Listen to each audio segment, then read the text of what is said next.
Ethan Parker had always lived with a quiet contradiction. To the outside world, he was the easygoing college sophomore who blended into any crowd, always ready with a sarcastic comment or a clever joke.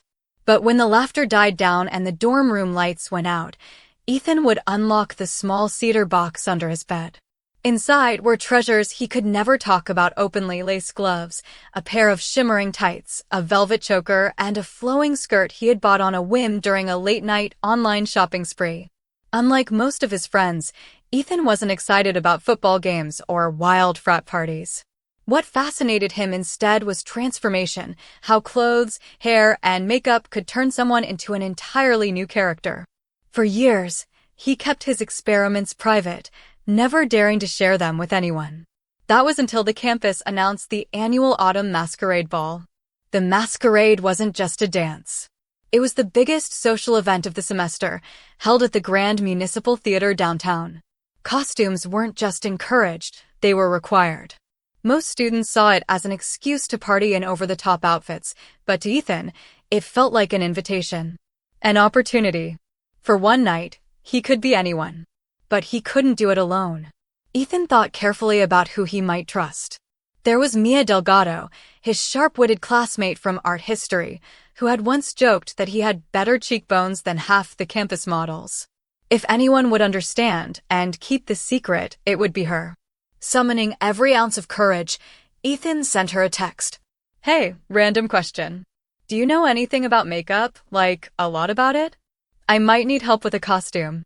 Mia's reply came almost instantly. "Makeup is basically my second major." "Why?" He hesitated, typing and deleting a dozen drafts before finally settling on.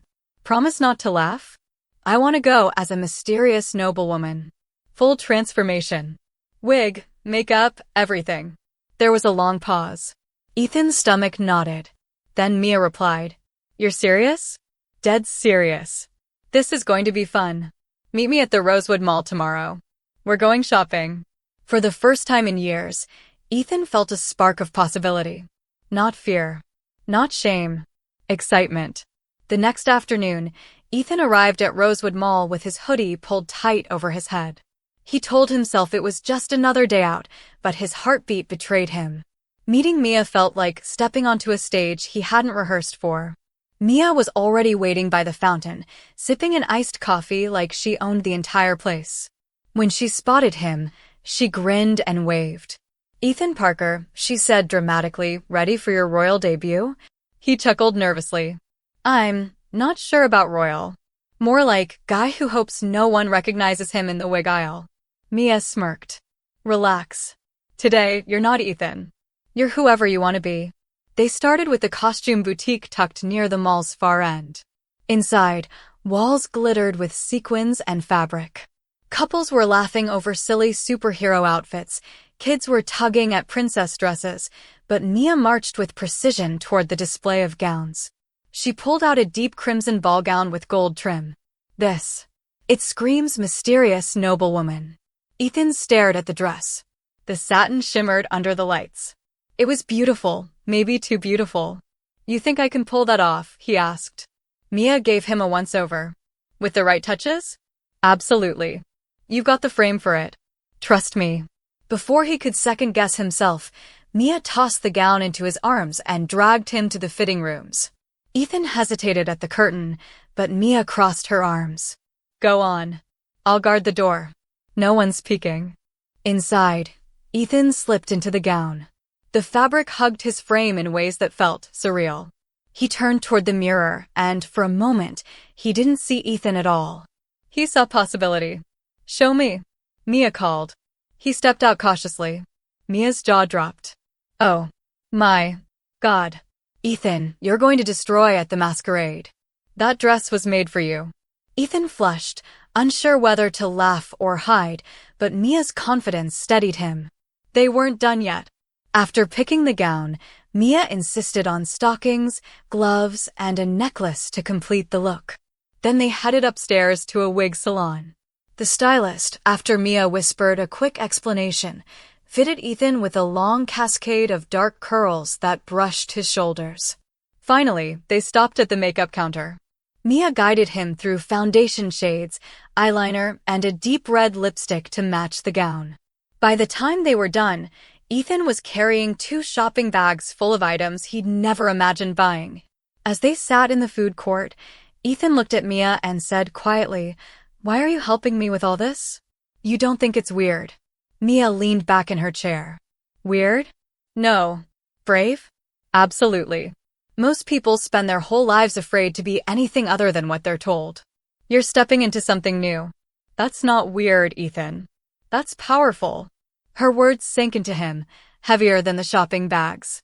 For the first time, Ethan wondered if the masquerade ball might not just be a one-night disguise, but the beginning of something much bigger. The night of the autumn masquerade ball arrived with a crisp chill in the air. The theater downtown was lit up like a palace, glowing chandeliers visible even from the street. Students in elaborate costumes poured through the doors, pirates, witches, knights, and angels, all buzzing with excitement. But back in Mia's apartment, Ethan was pacing the living room. The crimson gown hung on the closet door like a challenge. The wig rested neatly on its stand. The makeup brushes were already lined up. And yet, his hands shook as he tried to zip up the bodice. What if people recognize me? Ethan muttered, tugging nervously at the gown's sleeve. What if someone laughs? What if? Stop. Mia cut him off, spinning him toward the mirror. Look. She guided him to sit while she worked her magic. Foundation smoothed his skin, eyeliner sharpened his gaze, lipstick deepened the curve of his lips. With every stroke, Ethan's reflection shifted further from the person he knew. When Mia finally set down the brush, she whispered, "Now, stand up." Ethan rose. The mirror revealed a stranger. No, not a stranger. A figure he had always imagined but never dared to show. Elegant. Feminine. Real. Mia clasped the velvet choker around his neck and smiled. Meet Elena. Elena, Ethan repeated softly. It suits you. Ethan belongs to your textbooks. Elena belongs to tonight. The name echoed in his chest. Elena. It felt right in a way that startled him. They left the apartment together, slipping into the night. The streets downtown were alive with music and laughter. As they neared the theater, a small crowd formed at the entrance, snapping photos of the costumes. Ethan froze at the steps. Mia slipped her arm through his. Confidence. Remember? You're Elena now. They entered the ballroom, and everything shimmered, the marble floor, the glittering masks, the sweep of gowns. No one gave Ethan a second glance. To them, he was just another masked noblewoman, radiant in crimson satin. For the first time, he let go of his fear and drifted into the crowd. But the illusion didn't last. As the orchestra struck up a waltz, a tall figure in a raven-black mask approached. His voice was smooth, curious. May I have this dance, mademoiselle? Ethan, no, Elena froze. Mia raised her brows as if to say go on. Heart hammering, Elena took the stranger's hand. The crowd blurred as he led her onto the floor. Their steps fell into rhythm. She felt the press of his palm against hers, the confidence in his movements. And then, as they spun beneath the chandelier, the man leaned closer and whispered something that made Elena's blood run cold. I know who you are. The words hit Elena like a thunderclap. I know who you are. Her steps faltered, and for a split second she almost broke character. The masked stranger caught her by the waist, steadying her as if he hadn't just shattered her illusion. Relax, he said softly, his lips barely moving beneath the raven mask. Your secret's safe with me. Elena's heart raced. Did he really know, or was it a cruel guess? She dared a glance into his eyes, piercing, but not mocking. Why would you say that? She whispered. The man smiled faintly. Because I've been where you are. The orchestra swelled around them, couples twirling past like waves, but Elena felt suspended in a bubble of disbelief. You? She asked. He gave a subtle nod. Different story. Same fear. I used to sneak into these events in my sister's gowns. Thought no one could ever understand. But I see it in you, the way you hold your breath, waiting for someone to call you out. I recognize that look. Elena nearly stumbled again, this time not from panic but from shock. He wasn't mocking her. He was confessing. Before she could reply, Mia appeared at the edge of the dance floor, eyebrows raised. Elena excused herself with a polite curtsy and let the stranger guide her back to the crowd. "Wait," Elena said quickly, clutching his arm. "Who are you?" The man leaned close, his voice just above a whisper. "Call me Adrian. And trust me, you're more convincing than you think." Then, just like that, he slipped away into the crowd, leaving Elena breathless and unsteady. Mia hurried over. "What was that about? You looked like you'd seen a ghost." Elena tried to laugh, but her voice shook. He said he knows. About me. Mia stiffened. "Do you think he's going to out you?" "I don't know. He said he's like me." Mia frowned, scanning the ballroom, but Adrian had disappeared into the sea of masks. "Be careful," Mia warned. "Sometimes people say what you want to hear just to get close." Elena nodded, but her mind spun with questions. Who was Adrian really? Was he an ally, or was he playing a dangerous game? As if to deepen the mystery, a folded slip of paper appeared in her gloved hand later that night. She didn't even see who gave it to her. In neat handwriting, it read, "Meet me by the fountain at midnight." Alone, the slip of paper weighed heavily in Elena's gloved hand all evening.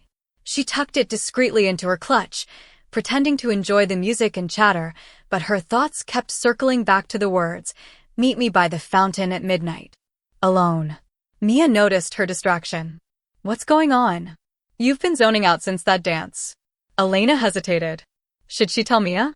Part of her wanted to blurt out everything, about Adrian's confession, about the note, but another part whispered that this was something she had to face herself. "Nothing," Elena said finally, forcing a smile. "Just nerves." But as the clock neared midnight, she quietly slipped out of the ballroom. The night air was crisp, the city quieter now. Street lamps cast long shadows across the stone courtyard outside the theater. The fountain at the center glittered under the moonlight, its waters rippling like liquid glass. And there he was, Adrian, still in his raven mask, leaning casually against the fountain's edge, as if he'd been waiting for her all his life. "You came," he said, his voice smooth, almost relieved. Elena crossed her arms. "You left me with no choice. What do you want from me?" Adrian tilted his head. "Not what you think. I'm not here to expose you. I'm here to warn you." That sent a chill down her spine. "Warn me? About what?" He stepped closer, lowering his voice. "There are others here tonight. Not everyone wears a mask for fun. Some of them, they look for people like us. To humiliate. To control. I recognized you on the dance floor because I've lived through it. I don't want to see you caught in the same trap."